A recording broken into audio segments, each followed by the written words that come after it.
Aabot sa 300 milyong pisong halaga ng smuggled agricultural products ang nasabat ng Department of Agriculture at Bureau of Customs sa Port of Subic. Yan ang ulat ni Vel Custodio. Ito ang 10 sa 31 shipping container sa Port of Subic na pinahold ng Department of Agriculture at Bureau of Customs matapos itong pagsuspetsyahan ng agricultural smuggling. Ayon sa DA, 10 containers ang nabuksan na naaabot sa halagang 100 milyong piso pero posibleng tumaas pa ito sa 300 milyong piso sakaling mabuksan na ang natitira pang containers na naglalaman din ng hinihinalang kontrabando galing China. China na naman, as usual, no?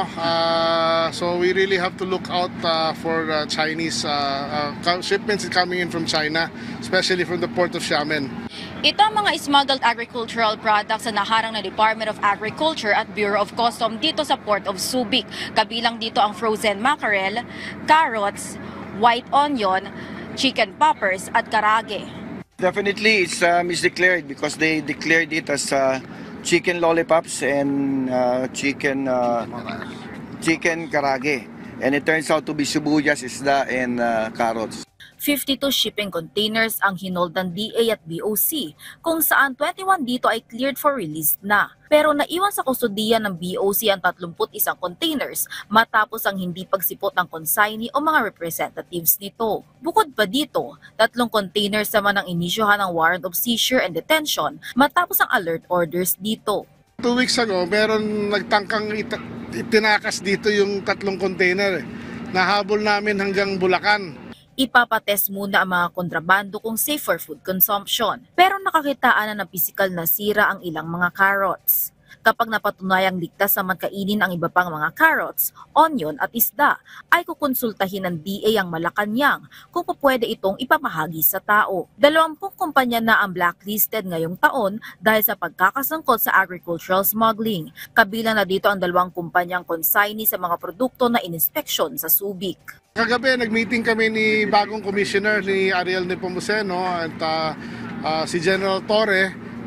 May representative of CIDG, kasama na si Secretary Anyo ng NSA because this is already a national security matter.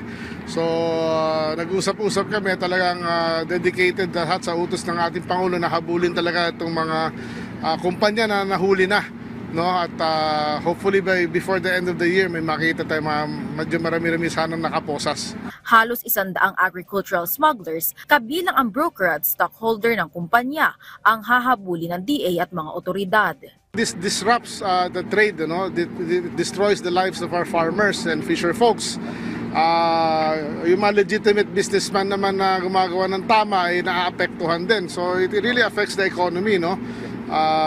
Aside from this promotes corruption, at many levels. Maharap ang mga sangkot sa kasong paglabag sa Anti-Agricultural Economic Sabotage Act na walang piyansa, Food Safety Act of 2013 at Customs Modernization and Tariff Act. Alinsunod ito sa kampanya laban sa smuggling, kasunod ng direktiba ni Pangulong Ferdinand R. Marcos Jr.